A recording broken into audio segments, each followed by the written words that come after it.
சுவாமி, உங்களுக்கும் என்னை பற்றி நன்றாக தெரியும். நாம் சந்தித்து பல ஆண்டுகள் ஆனாலும் என் குணத்தில் எந்த மாற்றமும் இல்லை. வெட்டு ஒன்று துண்டு இரண்டு என்று இருப்பவன். சில கொள்கைகளை விட்டுக் கொடுக்க மாட்டேன். நான் உங்கள் கூரத்திற்கு வர சில நிபந்தனைகள் இருக்கிறது. என்ன நாளூரா, இப்பொழுது இப்படி சொல்கிறாய்? கூரத்திற்கு போக மாட்டேன் என்று சொல்லவில்லையே. முதலில் நான் மட்டும் அங்கு செல்லலாம் என்றிருக்கிறேன். என் பாரியாள் மற்றும் குழந்தை இங்கேயே இருக்கட்டும். அங்கு எல்லாம் தோதாக வந்ததும் பிறகு நான் என் குடும்பத்தை அழைத்துச் செல்கிறேன். அதுவும் சரிதான். நீ கூறுவதிலும் ஒரு நியாயம் இருக்கிறது. இரண்டாவது, மேலாளராக நான் பொறுப்பெடுத்துக் கொண்டால் வேறொருவருக்கு நான் அடிபணிய மாட்டேன்.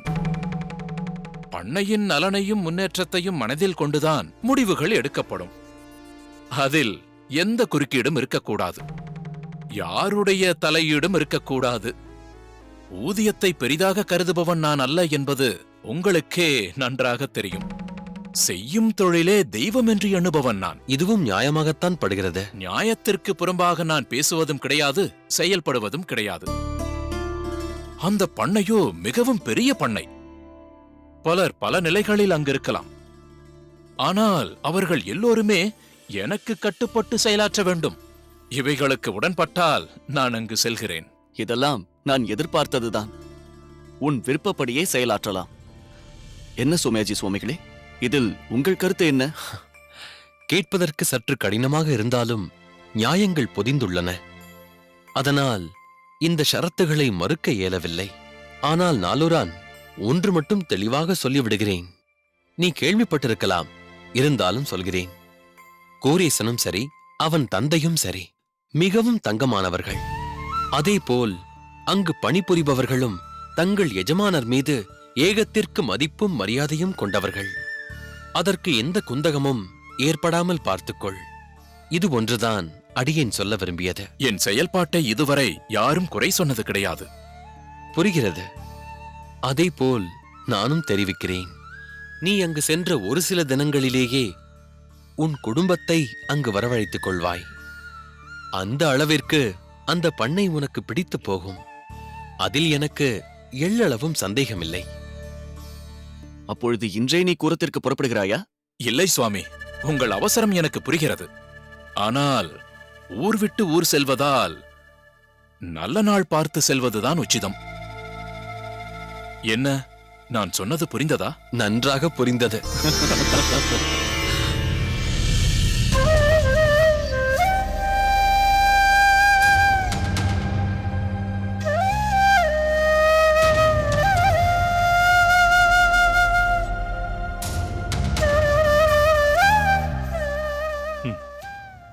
இப்படி ஒரு வியாதி அந்த தாயாரை பீடித்திருக்கும் என்று நான் கனவில் கூட நினைத்து பார்க்கவில்லை. இப்பொழுதுதான் புரிகிறது. இதை மனதில் கொண்டுதான் இத்தனை நாட்கள் வராதவர் அன்று ஆச்சாரியரை பார்க்க வந்திருந்தார்கள். அடியேனும் பெரிய தவறு செய்து விட்டேன். அன்று கோயிலில் வந்த அவர்களை பார்த்தபோதே முகத்தில் தெரிந்த தேஜஸை வைத்தே இவர்கள் ஆச்சாரியருடன் சம்பந்தப்பட்டவர் என்பதை தெரிந்து கொண்டிருக்க வேண்டும். அது மட்டுமல்ல, அவர்கள் கோயிலில் தங்கிய போது அணியரங்கர் அவர்களை அங்கிருந்து கிளம்பச் சொல்ல அடியேன் அவர்களை எப்படியாவது பெரிய நம்பி சுவாமிகள் அகத்திற்கு அழைத்துச் சென்றிருக்க வேண்டும். பெரிய தவறு நிகழ்ந்து விட்டது. இல்லை, தவறு முழுவதும் என்னுடையதுதான். இத்தனை காலம் அம்மா எங்களை வந்து பார்க்கவில்லை, அப்பாவை வந்து பார்க்கவில்லை. நாங்களும் இங்கு வந்துவிட்டோம் என்று எங்கள் மீது கோபம். சரி, இருந்து விட்டு போகட்டும். வயதானவர்கள் அப்படிதான் இருப்பார்கள். ஆனால் நான் அவர்களை சென்று பார்த்திருக்க வேண்டும் அல்லவா? ஓரிரு முறை சென்றேன். என்னை பார்க்க முடியாது என்று ஒரு கோபத்தில் சொன்னார். அதனால் நல்லது என்று அப்படியே விட்டு விடுவதா? இந்த நிலைக்கு நான் தான் பொறுப்பேற்றுக் கொள்ள வேண்டும். எப்படி ஆச்சாரியாருக்கு சேவை செய்ய வேண்டும் என்ற எண்ணம் என் மனதில் உள்ளதோ, அதேபோல் தாயாருக்கும் சேவை செய்ய வேண்டும் என்ற மனப்போக்கு எனக்கு இருந்திருக்க வேண்டும். பிள்ளைக்கரசுவும் சொட்டை நம்பியும் அவர்கள் கூடவே இருந்ததால் நான் சற்று அலட்சியமாக இருந்து விட்டேன். அதுதான் நான் செய்த மிகப்பெரிய தவறு. அதன் விளைவு இப்படி இருக்கும் என்று நான் சற்றும் எதிர்பார்க்கவில்லை. அம்மாவிற்கு இப்படி ஒரு கொடிய நோய் இருக்கிறது என்று தெரிந்ததிலிருந்து நான் இடிந்து விட்டேன். மனம் கனக்கிறது. அது ஏன் அப்படி? நல்லவர்களுக்குத்தான் பெரிய தண்டனையை அந்த பகவான் கொடுக்கிறான். அண்ணா, மன்னி, உங்களை நீங்கள் குறை கூறிக்கொள்வது தேவையற்றது. நம்மீது அவருக்கு கோபம் இருந்தது என்பதெல்லாம் சரிதான். ஆனால் இன்றோ அந்த கோபதாபமெல்லாம் தீர்ந்து அம்மா இங்கு வந்துள்ளார். என்னுடன் தங்கியிருந்தும் கூட அவர் என்னிடம் உண்மையை தெரிவிக்கவில்லை. மருத்துவர் மூலம்தான் அம்மாவிற்கு ஏற்பட்டுள்ள இந்த இரத்தப்புற்று தோஷம் பற்றி தெரிய வந்தது. இதிலிருந்து நான் புரிந்து கொண்டது என்னவென்றால், நமக்கு இந்த உண்மை தெரிவதை அம்மா விரும்பவில்லை. அதற்கு காரணம், எங்கு நமக்கு உண்மை தெரிந்துவிட்டால் நாம் வேதனைப்படுவோமோ என்கிற நல்ல எண்ணம்தான். இதைத்தான் மருத்துவரும் வலியுறுத்தினார். மேலும் நமக்கு தெரியும் என்று அவர் முன் தெரிவிக்க வேண்டாம் என்று வேண்டுகோள் விடுத்துள்ளார். எது எப்படியோ தெய்வக்கரசு, நான் இப்பொழுதே அம்மாவை பார்க்க வேண்டும். என் குற்ற உணர்ச்சி என்னை வாட்டுகிறது. ஆமா, எனக்கு உடம்பு பரபரக்கிறது, மனம் படபடக்கிறது. உடனே சென்று பார்ப்பதுதான் சரி என்று நினைக்கிறேன். இல்லை, இதில் சற்று நிதானம் தேவை. உங்களுக்கு இருக்கும் வேதனையிலும் படபடப்பிலும் அவரிடம் சென்று உங்களுக்கும் தெரியும் என்பதை உங்களை அறியாமல் வெளிப்படுத்தினால் அது அவருடைய நிலையை மேலும் மோசமாக்கிவிடும். தெய்வக்கரசு சொன்னதை வைத்து பார்க்கும்போது மருந்தால் குணப்படுத்தக்கூடிய நோய் அல்ல அது என்பது தெளிவாக புரிகிறது. தற்சமயம் நீங்கள் செய்யக்கூடியது, நீங்கள் சென்று அவர்களை சாதாரணமாக பார்ப்பதைப் போல் பார்த்துவிட்டு வாருங்கள். நல்லதையே நினைப்போம். அவர்கள் இருக்கும் காலம் வரை அவர்களை எந்த அளவிற்கு சந்தோஷமாக வைத்துக் கொள்ள முடியுமோ அந்த அளவிற்கு சந்தோஷமாக வைத்துக் கொள்ள முயற்சிப்போம். மரணம் என்பது என்றாவது ஒரு நாள் எல்லோரும் சந்திக்க வேண்டிய ஒன்றுதான். அந்த காலம் நெருங்கிக் கொண்டிருக்கிறது என்று தெரிந்தால், ஆன்மீகமாக பார்த்தால் நம் மனதை ஆன்மீகத்தில் செலுத்த அது வசதியாக இருக்கும். அதெல்லாம் சரி, அம்மாவின் இந்த நிலையை ஆச்சாரியருக்கு தெரிவிக்க வேண்டாமா? அவரிடம் இதை எப்படி தெரிவிப்பது? முன்னமே அம்மாவை பற்றி எதுவும் சொல்ல வேண்டாம் என்று திட்டவட்டமாக கூறியுள்ளாரே. அதற்காக அவருடைய இறுதி காலத்தை நெருங்கிக் கொண்டிருக்கிறார் என்பதை எப்படி தெரிவிக்காமல் இருப்பது? அப்பொழுதும் அவர்தானே அம்மா எங்கிருக்க வேண்டும் என்று உபாயம் கொடுத்தார். அதேபோல் அந்திம காலத்தில் எப்படி செயல்பட வேண்டும் என்று ஏதாவது சொன்னாலும் சொல்வார். அதனால் ஆச்சாரியரிடம் இந்த விஷயத்தை தெரிவிப்பதுதான் நல்லது.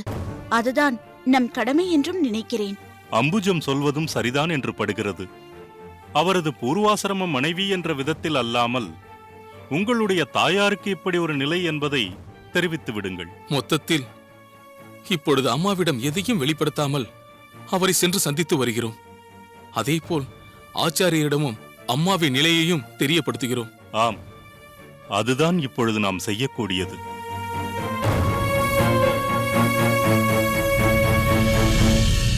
என்ன கணக்கு பிள்ளை, திடீரென்று இப்பொழுது வந்து 4 நாட்கள் விடுமுறை வேண்டுமென்று கேட்டால் என்ன அர்த்தம்? இல்லை யசமான், அவசர வேலையாக சதுர்வேதி மங்கலம் வரை செல்ல வேண்டியுள்ளது. பண்ணை பொறுப்பை ஏற்றுக்கொள்ள புதிதாக நாலூரான் என்றொருவர் வர இருக்கிறார். நீங்கள் 4 நாட்கள் வர இயலாது என்கிறீர்கள். கணக்கு வழக்கெல்லாம் அப்படியே இருக்கிறது. மொத்தத்தையும் ஒரே நாளில் முடிக்க வேண்டும் என்றால் எப்படி முடியும்? எல்லாவற்றையும் உடனுக்குடனே முடிக்க வேண்டாமா? அடியேனோ இந்த பொறுப்புகளிலிருந்து விடுபடலாம் என்று பார்த்தால் என் சுமையை மேலும் அதிகரிக்கிறீர்கள். அப்படியெல்லாம் இல்லை யசமான், நான் பலகாலமாக இங்கிருக்கிறேன். இங்கு நிலவும் சூழ்நிலை நான் அறியாததா? மேலும் தங்களுக்கே தெரியும், மிக மிக தேவை என்றால்தான் விடுமுறை எடுத்துக்கொள்வேன். தந்தையே, அவர் முன்னமையே என்னிடம் தெரிவித்திருந்தார். அடியேன் தான் உங்களிடம் சொல்ல மறந்துவிட்டேன். மேலும் இந்த கணக்கு வழக்குகளை அடியேனே கவனித்திருக்கலாம். மற்ற வேலைகளால் இதை ஒத்தி வைத்திருந்தேன். அது மட்டுமில்லை யசமான், நமது பண்ணை விரிவடைந்து கொண்டே இருக்கிறது. பணியாட்கள் அதிகரித்துக் கொண்டே இருக்கிறார்கள். அதற்கு தக்கவாறு பொறுப்புகளை எடுத்துக்கொள்ள விவரம் அறிந்த யாரேனும் இருந்தால் நன்றாக இருக்கும். புரிகிறது. அதற்கான தீர்வைத்தான் ஏற்படுத்திக் கொண்டிருக்கிறேன். சோமையாஜி சுவாமிகளிடம் இது பற்றி பேசியுள்ளேன். நமஸ்காரம் சுவாமி.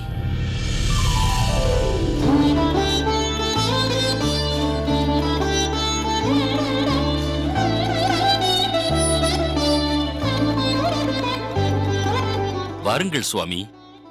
இப்பொழுதுதான் உங்களைப் பற்றி பேசிக் கொண்டிருந்தோம். அதுதான் வந்துவிட்டேன். இவர்தான் அடியேன் சொல்லியிருந்த நாலூரான். நமஸ்காரம். நமஸ்காரம்.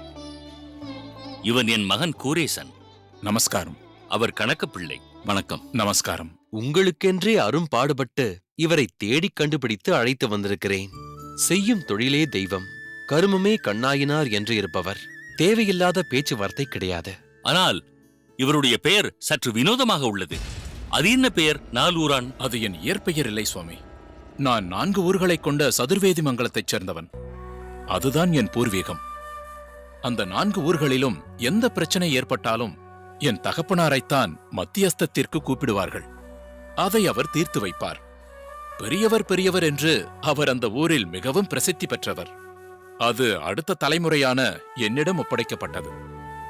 அவரை பெரியவர் பெரியவர் என்று அழைத்தவர்கள் இப்பொழுது என்னை பெரியவர் என்று கூப்பிடுகிறார்கள். காலப்போக்கில் நாலூரான் என்ற பட்டப்பெயரே இயற்பெயராக மாறிவிட்டது. அது எனக்கும் பிடித்துவிட்டது. ஆனால் நான் தற்போது எந்த பொறுப்பிலும் இல்லை. சாஸ்திர சம்பிரதாய சம்ஸ்காரங்களிலும் கோயில் பராமரிப்பிலும் என்னை ஈடுபடுத்திக் கொண்டுள்ளேன். சோமயாஜி சுவாமிகள் கேட்டுக்கொண்டதால்தான் நான் இங்கு வந்துள்ளேன். நாலூரான், கணக்கு பிள்ளை அவர்கள் உங்களுக்கு பண்ணையை பற்றிய சகல விவரங்களையும் விளக்கமாக சொல்வார். உங்களுக்கும் இப்பொழுது நிம்மதியாக இருக்கும். நீங்கள் புறப்படலாம். சரிங்க சும்மா. நமஸ்காரம் சுவாமி. நமஸ்காரம். வா ஆண்டாள், அடியேனே உன்னை கூப்பிடலாம் என்றிருந்தேன். நீயே வந்து விட்டாய். இவர் நாலூரான் நம் பண்ணையை பராமரிக்கும் மொத்த பொறுப்பையும் ஏற்றுக்கொள்ள வந்திருக்கிறார். நமஸ்காரம். நமஸ்காரம். இவள் ஆண்டாள், என் சகதர்மினி. அடியேன் வெளியூர் சென்றிருந்த இடைப்பட்ட காலத்தில் பண்ணையின் பொறுப்புகளை சிறப்பாக கவனித்துக் கொண்டாள். அவ்வாறெல்லாம் ஒன்றுமில்லை. ஏதோ எனக்கு தோன்றியதை சரி என்று பட்டதை செய்தேன். அப்படித்தான் இருக்க வேண்டும். தஞ்சாவை அழைத்து வரவில்லையா? அவளும் வந்திருந்தால் நன்றாக இருந்திருக்கும். திடீரென தீர்மானித்து புறப்பட்டு விட்டோம். அடுத்த முறை வரும் பொழுது அவசியம் அழைத்து வருகிறேன். நாலூரானை பற்றி சொல்ல வேண்டுமென்றால் அதற்கு அவசியமே இல்லை.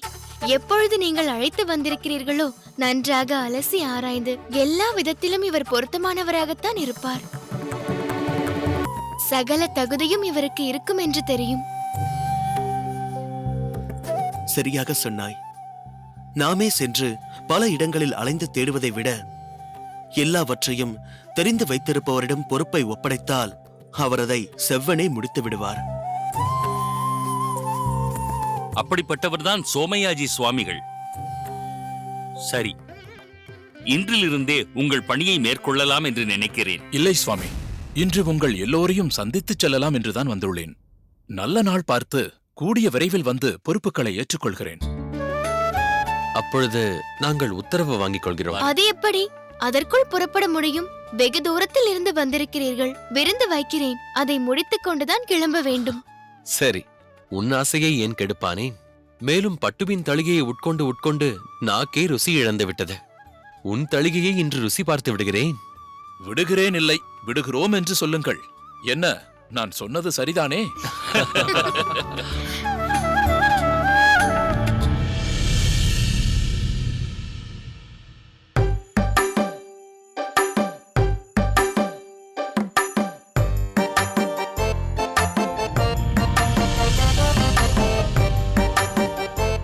கைலாசம், இதோ வந்து விட்டேன் குருநாதா.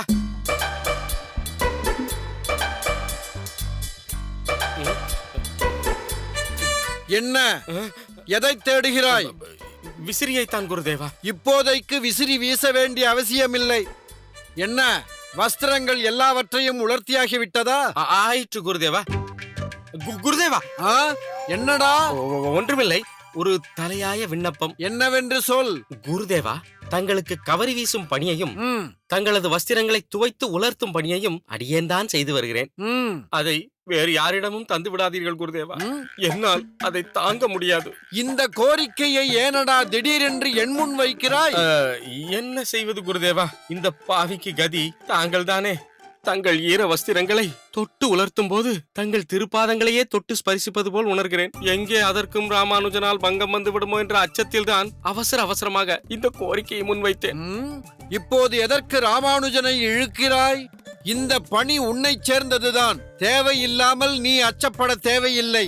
ராமானுஜனுக்கு என்று ஒரு சில பணிகளை கொடுத்துள்ளேன். அதன்படி அவன் என் இருப்பிடத்தையும் என் இருக்கையையும் படுத்துறங்கும் படுக்கையையும் சீர் செய்யும் பணியையும் மேற்கொள்கிறான். என் தேக நலனில் அக்கறை எடுத்துக் கொள்கிறான். தங்களின் ஓலைகளை சீர்படுத்தி அதில் பல குறிப்புகளை தங்களுக்காக தேர்ந்தெடுக்கின்றான். அதில் இப்போது சற்று திருத்தம் இருக்கிறது. திருத்தமா? ஆம். என் சித்தாந்த விளக்கங்களுக்கு தகுந்த குறிப்புகளை சேகரிக்கப் போகும் பணியை செய்யப் போகிறவன் ராமானுஜன் இல்லை, கோவிந்தன்.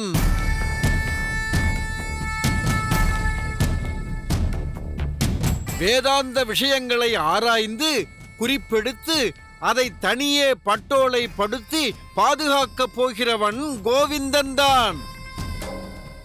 தத்துவங்களை பல இடங்களில் சபையேற செய்ய போகிறவனும் கோவிந்தன் தான். குருதேவா, இது சரியான முடிவு. பொருத்தமான தெளிவான தீர்மானம். என்ன பலபடியாக பாராட்டுகிறாய்? பிறகு நல்ல தீர்மானத்தை பாராட்டாமல் எப்படி இருப்பது குருதேவா? ராமானுஜன் செய்து வந்த காரியத்தை கோவிந்தன் மிக நேர்த்தியாக செய்வான் குருதேவா. அப்படியா? ஆம் குருதேவா, நான் பலமுறை கவனித்திருக்கிறேன். தாங்கள் பாடம் எடுத்து முடித்து சென்றவுடன் மாணவர்கள் பல சந்தேகங்களை எழுப்புவார்கள். அப்போது ராமானுஜன் பல விளக்கங்களை எடுத்து கூறுவான். ஆனால் அது அவன் சுய கருத்துக்களை சொல்வது போல் எனக்கு தோன்றும். தங்கள் எண்ணங்களை பிரதிபலிப்பதாக இருக்காது குருதேவா. அப்படி என்றால் ஏதாவது ஒரு சில நிகழ்வுகளை சொல். என்ன கேள்விக்கு என்ன பதிலை சொன்னான் ராமானுஜன்? வேதாந்த விஷயங்களில் உள்ள பரிமாற்றங்களை பற்றி இந்த அடியேனுக்கு தெளிவாக சொல்ல ஞானமேது? ராமானுஜன் ஒரு தவறான கருத்தை பதிலாக திணிக்கிறான் என்பதை என்னால் உறுதியாக சொல்ல முடியும் குருதேவா.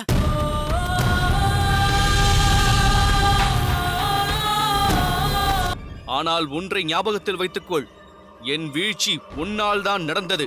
அதே போல் உன் வீழ்ச்சி தொடங்கிவிட்டது. அம்மா ஒரு நிமிஷம். என்னம்மா? எல்லாத்தையும் தாங்கின்னு நான் உயிரோட இருக்கேன்னா அது அம்பிகாவுக்காக தாம்மா.